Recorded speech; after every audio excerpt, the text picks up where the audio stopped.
So let me introduce our guest. We've actually interviewed him a few times before. He was actually at one of our first forums that we did way back in April, and then we interviewed him at a Daniel Biss event. I'm proud to introduce Illinois State Representative Will Guzzardi. Thank you so much for joining Hard Lens Media. Yeah, thank you so much for having me on today. So I think for our viewers and listeners, can you just give them like an introduction to who you are and the district you represent, and just a story about yourself. Let's hear about you. Yeah, so I'm state representative from the 39th district, which is on the northwest side of Chicago, not too far from where we are right now, actually, up in Logan Square, Belmont Cragen, Portage Park. I'm in my third year in the legislature, and before I came to politics, I moved to Chicago after college. I grew up on the East Coast, and I came here wanting to be a journalist. And my first job in Chicago was working for the Huffington Post in Chicago, doing local news for them here, which was fascinating, and I totally loved it. And it got me connected to the political world. I ran for office for the first time in 2012 when I was 24 years old, and I ran against an incumbent state rep who was part of the sort of old school Chicago political machine, and she'd been in office for about 10 years, and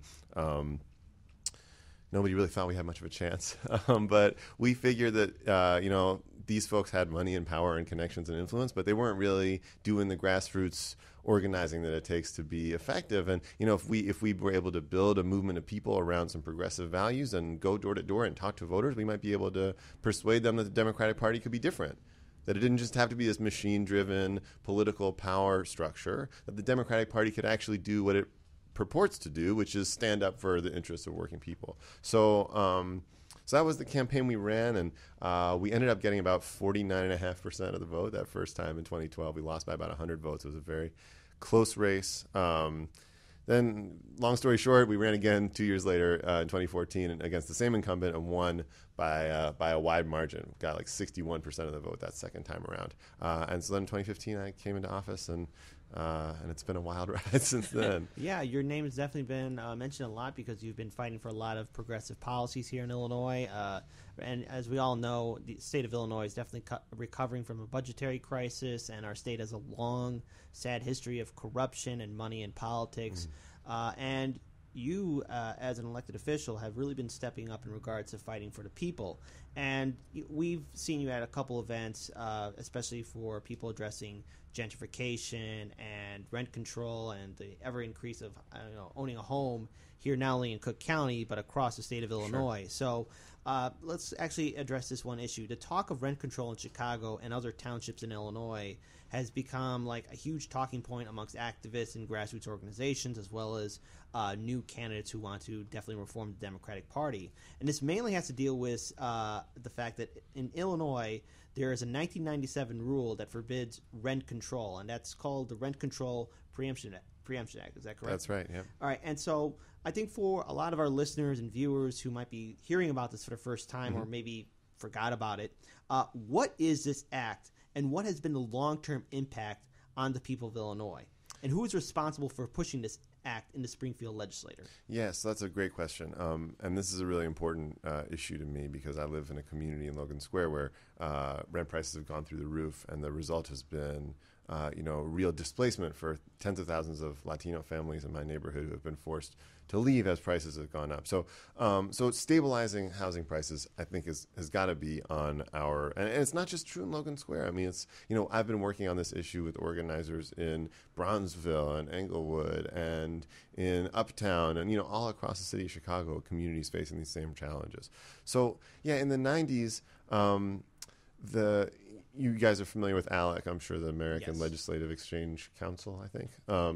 Anyway, it's this, right-wing policy organization that comes up with state legislative ideas and pushes them out to their state legislative allies around the country. And this was a big one of theirs in the 90s, was to prevent cities from enacting ordinances to control rent increases. Sorry, that's a lot of clauses all at once. So they wanted to make state laws that said no city in our state can create any city ordinance to constrain the ability of landlords to raise rents in any way.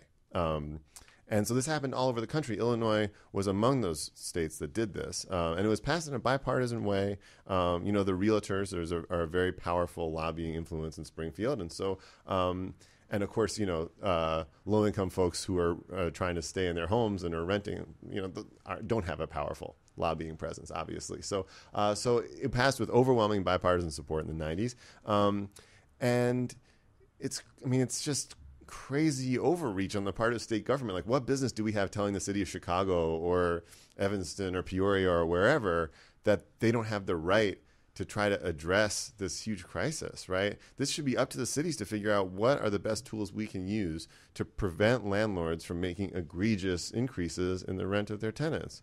And so I have a bill in Springfield to repeal the Rent Control Preemption Act. It's called House Bill 2430, is that correct? That's right, yeah. And it's we have a grassroots coalition has formed to support this effort. They're called the Lift the Ban Coalition. And again, it's community organizations and political groups from all over the city and beyond who want to see us pass this bill in Springfield so that we can actually address these problems here in the city of Chicago and elsewhere.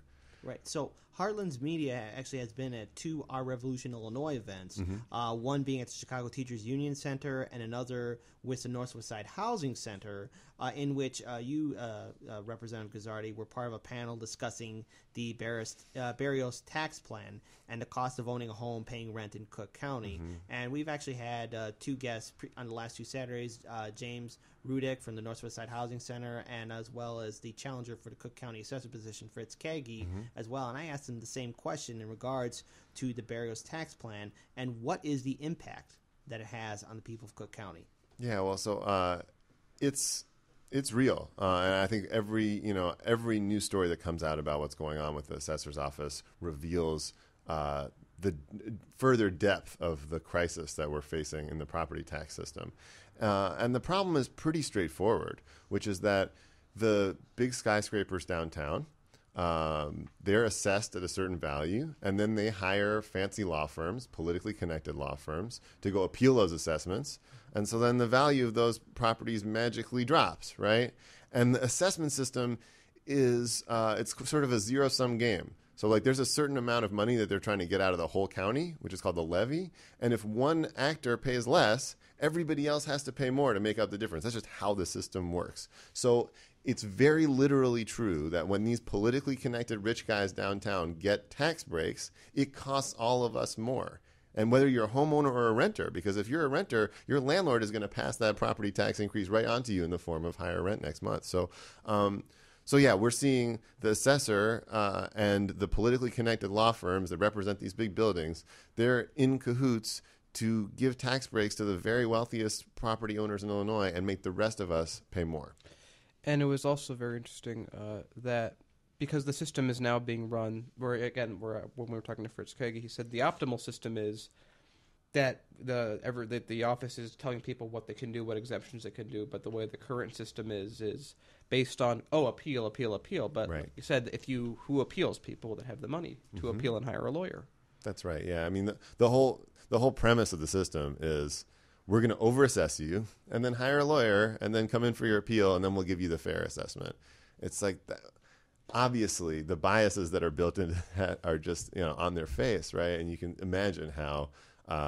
And also you can imagine for a renter like me, my landlord might say, well, instead of hiring an attorney and appealing this, I'm just going to raise the rents. And that's how I'll cover the difference in the cost. So the effect on renters, the effect on low-income homeowners is disproportionate. It's staggering. And the data, the Tribune has been doing some investigations on this, and the Better Government Association, and they've got really sort of robust data to show that communities of color, low-income communities, are being vastly disproportionately affected by these unfair assessments. Yeah, we've seen the same story in Pilsen, Northwest Side Housing Center in South Austin, and of course a lot of these communities, there's a lot of working class families who are working not only one job, but maybe two or three jobs, maybe a single parent working two or three jobs, and they're not making ends meet. Yeah. And it seems like there's a lack of accountability in Cook County and City Hall. So in regards to that, what have these grassroots organizers said to you in regards to getting help from Springfield? I mean, what have they said to you? Yeah, so, I think the best thing that we can do Senator Biss last year introduced a bill called the Home Act, which had a lot of sort of technical reforms to the way that assessments work around the state. And Senator Biss is a very intelligent guy, as you guys know, and he spent a lot of time doing a lot of research and thinking through what figuring out the sort of technical aspect of it, right? So that's one piece, is that we got to make sure that the assessments are done right mathematically, right? And the national organizations of assessors have standards that and we're not meeting any of those standards. So we got to hold people to those standards. But the other thing, this is connected to, in my view, what's the central crisis in American politics right now, right? This is one iteration of this central crisis, which is that government is supposed to be the institution that protects the many against the greed of the few, right? That, like, we created government because we were being oppressed by tyrants, right? And we wanted a powerful institution that we all participated in that protected all of us, that provided for the general welfare. It's written into the Constitution, right, in the preamble. We want something that protects all of us against them. And the problem is that they have bought government. The few own government. They use their power and their money and their connections to control what government does. And so now government, instead of being an agent for the many, is an agent for the few. It's protecting their interests, shielding their interests, and hurting us in the process. This is a perfect example of that. And this is what I think it means to be progressive. You know, we talk about this word all the time. What does the word progressive mean? This is what I think it is. That we believe that government has a rightful place defending our interests against their interests. And we need to take government back so that it is put in that place, so that it can be the advocate for the many that it needs to be, instead of just serving the interests of the few. Now, we've seen money in politics and how it's crippled our democracy. Voters, like regular average voters, Democrats, Republicans, Independents, they all agree that there should be free and fair elections in our country. Yeah. And currently, our elected officials are influenced by large corporate donors and corporations. And Representative Will Guzzardi, you have joined and worked alongside groups like Our Revolution Illinois and the North Side Housing Center. And these grassroots organizations are gaining power, and there's numerous others like them starting to grow all across this country. So there are, though, people from the establishment that state that big money will win. You have to play along to be part of the system, and that you can't beat big money. So what are your thoughts on these statements and on Citizens United that basically that opened the door for large money to basically buy our elected officials? Yeah, I mean, look, first of all, Citizens United is an unmitigated disaster, and it has, when I'm talking about this problem of the wealthy guys owning government, right? Campaign finance is the primary vehicle by which they do this. They get influence over our elected officials by being able to fund their campaigns. So Citizens United is a huge problem for the American democracy, and I think we need to amend the U.S. Constitution to fix it. But I also want to say that I don't think that big money is insurmountable. I think it's hard to beat, no doubt about it. All things being equal, big money is going to beat no money, right? But, you know, I think of my own election when I ran against somebody who outspent us overwhelmingly. I mean, in the course of 2 elections, my opponent and the forces that supported her spent over $1 million trying to beat me. And obviously, I mean, I was 24 years old, getting paid $10 an hour at Huffington Post, so I wasn't in a position to spend $1 million. But we were able to win ultimately because, you know, first of all, we had a clear message about what we wanted to be different. I think that's something that, as we all know, like, the way we're going to win elections against these big money guys is by telling a clear story about what's wrong and how we propose to fix it. Not just saying you should vote for a Democrat or you should vote for me or whatever, but saying this is what's wrong in this country, this is what's wrong in our state, this is how I propose to fix it. And then by doing the sort of hard, unpleasant work of grassroots organizing, of going door to door, of recruiting volunteers, of being on the phones, talking to voters, meeting people at community organizations in their homes, and having those conversations, those one-on-one, face-to-face conversations that change the way people view the world, right? And a lot of people came out and voted for me because they had met me, because we had a conversation about what we thought that politics ought to be, what was wrong with the way politics were now. These guys are just out there fighting for themselves and their friends and their interests. And, you know, we need new leadership to fight for the interests of our communities. And we were able to beat big money with organizing, right? So it's not, I don't think it's impossible. I really believe in the power of the movement that we're all building.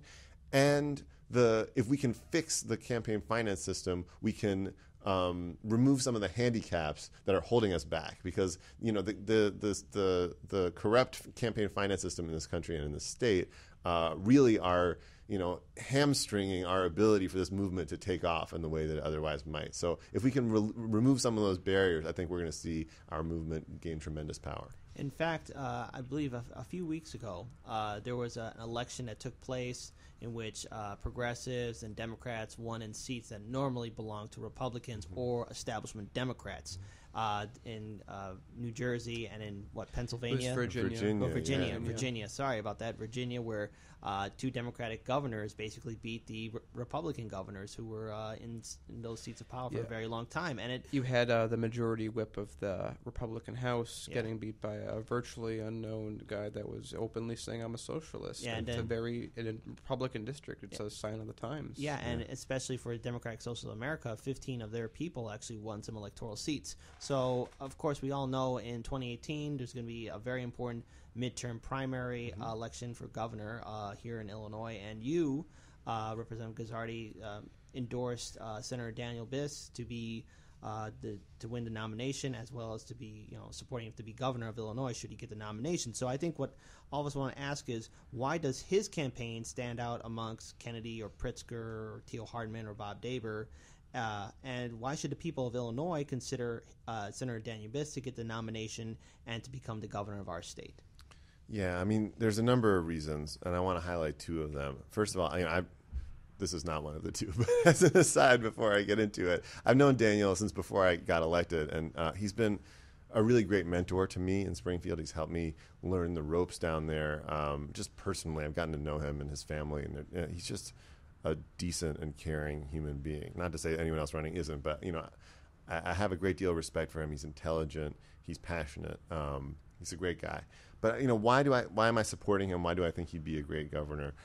First of all, I think that the two other sort of leading candidates, both of them are from the few, right? Remember I was talking before about the few and the many, right? J.B. Pritzker and Chris Kennedy, these are guys from enormous wealth and privilege, which isn't to say that they're not good or decent people, but it's to say that they're using their money and privilege to buy this election, or hoping to. And they're hoping, Pritzker in particular is hoping that his personal wealth is going to be able to outduel Bruce Rauner's personal wealth in the general election, and then we'll have a Democrat instead of a Republican. But, having a battle between two billionaires, I think it's really not going to inspire our voters to go out and vote. I think it's a political problem. Like, I'm not sure J.B. Pritzker can beat Bruce Rauner, because I think a lot of our people are just going to sit at home and be like, Democrat billionaire, Republican billionaire, I don't really care. It's almost like a mini 2016 general election would happen between Clinton and Trump, two of the least popular candidates to run for president in U.S. history. That's right. And, J.B. Pritzker is, talking a lot of policies that I support, although in some cases not quite as strongly as I wish he would. He certainly hasn't come out for single-payer health care, which I think is really important, but he's talking about raising the minimum wage to $15 an hour and some other good things. We've pushed him to the left in the primary here as he's trying to win over our votes. But, when someone is only beholden to themselves for how they got elected, right, when it's his own personal millions and billions that are going to be spent to get him elected, who's he going to answer to when he's in office? Right. He's just he doesn't, if we say, wait a second, you promised us this or that or the other thing, he might say, look, I don't care. I got here on my own steam. I don't need your guys' help. I'm going to do what I want to do. Senator Biss is running a campaign that is grassroots focused. It's people powered. He knows who's putting him in office, and it's not billions, and it's not his own money. It's the people who are working around this state, volunteers, people who are given $5 and $10, organizers, all of us who are chipping in to try to build this movement on his behalf. And so when he gets into office, not only are his personal values aligned with the stuff I believe is important, but he knows that he's accountable to all of us because we got him in there. And so he's going to have to answer to us when it comes time for him to make policy. So I think that's critically important. Like, how you get elected says a lot about how you're going to govern. And I think I would much rather have a guy who got elected by a movement of people rather than a guy who sunk his own money into it and bought the seat himself. There's been a lot of concerns that should Pritzker or maybe Kennedy win the nomination, that they're going to have a hard time winning the counties outside of Illinois because the Democratic Party as a whole kind of left those districts and abandoned them and mostly focusing on areas that would predominantly just vote blue. Right. So there is a concern that if Pritzker's the nominee or Kennedy, that Bruce Rauner can win, even though he's losing support. He has low approval ratings, and even during his budgetary battle with Michael Madigan, he even lost support from the Republicans in the Illinois State House and Senate in order just to let Illinois have a budget. So do you believe that Senator Daniel Biss has the ability to really reach out to these counties abandoned by the Democratic Party and get potential independent voters, disenfranchised Democrats, and even possibly Republicans to vote for his campaign should he win the nomination and go up against Bruce Rauner? I do. Yeah, I mean, I think that the message that the political system has been bought and paid for by the interests of the wealthy and has been, regardless of what party you believe in, that those guys are running government for themselves and they're leaving the rest of us behind. I mean, you look at the tax bill in Washington right now. I mean, that's obviously the case right there, right? Is this rich guys helping rich guys and screwing over everybody else? And I think that argument is very powerful and transcends geography and transcends the urban-rural divide. I think we could really reach out to some communities that the Democratic Party has had trouble with in recent years by focusing on that message, right? Government is supposed to be looking out for all of us. At its best, it can really provide important goods for everybody, but right now it's just serving the guys in power, the rich and wealthy and connected and powerful and influential folks. And if we want to change the way our society works, we got to take back government. We have to elect people who come from us and not from them. I think Daniel is very well equipped to carry that message. And I think that gives us a chance to have a really important victory in 2018. All right, well, that's a great note to end it on.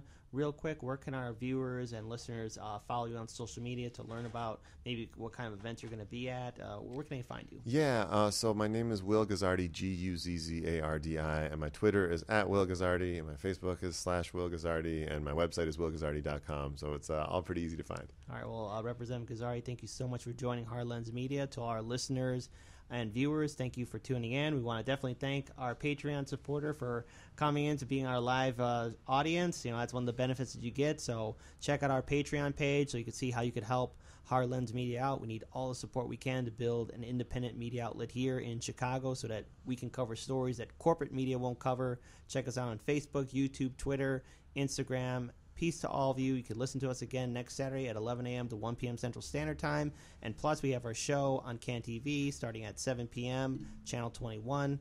Peace, and let's all do what we can to build a better future, everyone.